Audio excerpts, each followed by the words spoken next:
여러분, 비트코인의 10만 달러 선이 무너졌습니다. 이게 그냥 단순한 가격 폭락일까요? 아니면 암호화폐 세계에 거대한 판이 바뀌고 있다는 신호탄일까요? 오늘 바로 그 본질을 깊게 파헤쳐보겠습니다. 자, 오늘 우리가 함께 따라가 볼 여정은 이렇습니다. 먼저 비트코인 붕괴, 그 충격적인 현실부터 살펴보고 도대체 왜 이런 일이 벌어졌는지 원인을 따져볼 겁니다. 그리고 이 혼란 속에서 완전히 새로운 판이 짜이고 있거든요. 바로 자산 토큰화라는 개념인데 이게 이더리움에게는 어떤 기회가 될지, 그리고 마지막으로 이 모든 걸 종합해서 앞으로 우리는 뭘 봐야 하는지 그 새로운 관점을 한번 제시해 드릴게요. 자, 그럼 첫 번째 이야기부터 시작하죠. 비트코인 10만 달러 붕괴에 시장을 그야말로 패닉에 빠뜨렸던 이 충격적인 사건, 대체 어떻게 시작된 건지 그 순간으로 한번 들어가 보시죠. 아니, 바로 얼마 전까지만 해도 12만 7천 달러, 사상 최고가를 넘보던 게 바로 비트코인이었잖아요. 근데 그 추락이 정말 순식간이었습니다. 한 시장 참여자가 이런 말을 했더라고요. 바닥이 그냥 사라지는 느낌이었다고요. 정말 공감 가는 말이죠. 무자비하다는 표현이 딱 맞았습니다. 이런 시장의 공포 심리는 공포 탐욕 지수를 보면 아주 명확하게 드러납니다. 보세요. 지수가 100점 만점에 무려 11점까지 곤두박질 쳤어요. 이건 극심한 공포 단계인데 그냥 좀 불안한 정도가 아니고요. 시장 참여자 대부분이 거의 패닉에 빠져서 너도 나도 던지기 시작했다는 뜻입니다. 그리고 여기서 진짜 문제가 된 게 뭐냐면 바로 강제 청산 규모입니다. 무려 193억 달러.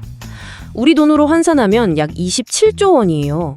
이 어마어마한 규모의 레버리지 포지션, 그러니까 빚내서 투자한 물량들이 강제로 청산되면서 하락에 기름을 부은 거죠. 아니, 도대체 왜 이런 일이 벌어진 걸까요? 사실 한 가지 원인만 콕 집어 말하기는 어렵고요. 여러 악재가 한꺼번에 터져버린 말 그대로 퍼펙트 스톰이었다고 보는 게 맞습니다. 자, 원인을 한번 따져볼까요? 크게 네 가지로 볼 수 있는데 우선 거시경제 환경이 안 좋았죠. 연준에서 금리를 계속 높게 유지하겠다는 신호를 보냈고요. 기술적으로는 10만 달러라는 아주 중요한 심리적 지지선이 무너지면서 투매를 유발했습니다. 여기에다가 현물 ETF에서 돈이 빠져나가고 오랫동안 비트코인을 들고 있던 소위 고래들이 이익 실현에 나서면서 모든 악재가 정말 한날 한시에 터져버린 거죠. 이렇게 레버리지 포지션들이 연쇄적으로 터지면서 가격이 수직으로 꽂히는 현상, 이걸 시장에서는 청산빔이라고 부르거든요. 이름 참 잘 지었죠. 차트에서 보이는 그 길고 붉은 막대기, 그게 바로 이 청산빔입니다. 자, 그런데요, 여기서부터가 진짜 중요한 이야기입니다. 오태민 교수 같은 전문가들은 이 폭락이 그냥 단순한 위기가 아니라고 말해요. 오히려 이걸 자산 토큰화라고 하는 훨씬 더 거대한 패러다임 전환의 신호탄으로 보고 있습니다. 그러니까 기존의 비트코인 사이클과는 완전히 다른 새로운 판이 열리고 있다는 거죠. 핵심은 바로 이겁니다.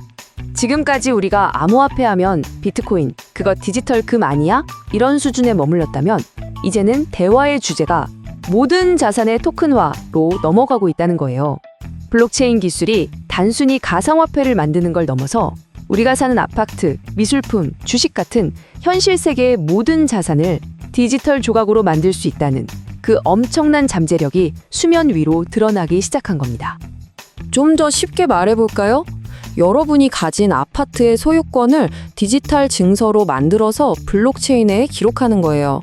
그럼 이걸 주식처럼 쪼개서 전 세계 누구와도 24시간, 365일 자유롭게 거래할 수 있게 되는 거죠.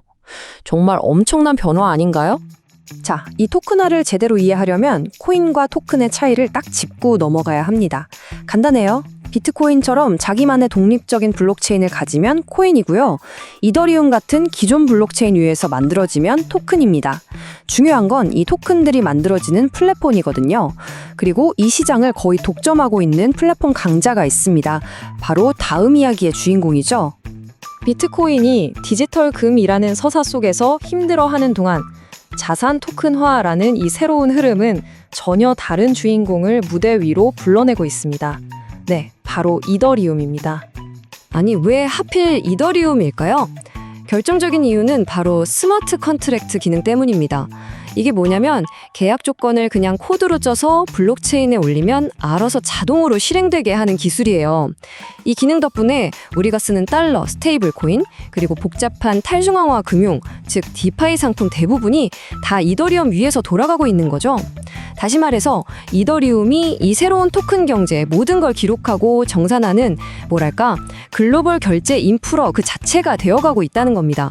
이런 변화는 시장의 거물들 사이에서도 나타나고 있어요. 피터 틸이나 캐시 우드처럼 한때는 비트코인이 전부다라고 외치던 실리콘밸리와 월스트리트의 거물들이 이제는 이더리움의 가능성을 이야기하기 시작했다는 거죠. 이건 정말 큰 변화의 신호입니다. 이 차트를 보면 두 자산의 무표가 얼마나 다른지 한눈에 보입니다. 비트코인의 경쟁 상대가 금 시장이라면 이더리움의 목표는 그보다 수십, 수백 배는 더 큰 전 세계 금융 시스템 그 자체입니다. 아예 바라보는 스케일 자체가 다른 거죠. 디지털 금이 될 것이냐 아니면 새로운 금융 시스템의 기반이 될 것이냐의 싸움인 겁니다. 자, 그럼 이제 가장 중요한 질문이 남았습니다. 이렇게 판이 바뀌고 있는데 그럼 우리는 앞으로 무엇을 어떻게 봐야 할까요? 우리의 관점을 어떻게 바꿔야 할까요? 예전처럼 그냥 비트코인 반감기 사이클만 쳐다보고 있는 건 이제는 뉴욕 지도를 들고 도쿄에서 길을 찾으려는 것과 똑같을 수 있습니다. 우리가 서 있는 땅, 이 지형 자체가 바뀌고 있다는 걸 알아야 합니다. 이건 이걸 사라, 저걸 팔아라 하는 투자 조언이 절대 아닙니다. 변화하는 시장을 읽어내는 새로운 생각의 틀, 새로운 플레이북이라고 할 수 있죠. 자, 4가지입니다. 첫째, 이제 가격만 보지 말고 토큰화라는 기술이 어떤 가치를 만드는지 보세요. 둘째, 이더리움 같은 플랫폼 위에서 어떤 서비스들이 실제로 만들어지고 있는지 직접 들여다보세요. 셋째, 비트코인은 가치 저장 수단, 이더리움은 글로벌 컴퓨터. 이 둘의 역할을 명확히 구분해서 이해해야 하고요. 마지막으로 가장 큰 돈을 움직이는 월스트리트와 빅테크 기업들이 과연 어디에 돈을 쏟아붓고 있는지 그 흐름을 놓치지 말아야 합니다. 디지털 자산의 세계는 지금도 계속 진화하고 있습니다. 그래서 이제 중요한 질문은 제2의 비트코인 뭘까가 아니라 미래 금융 시스템을 구축할 플랫폼은 과연 무엇일까가 되어야 합니다.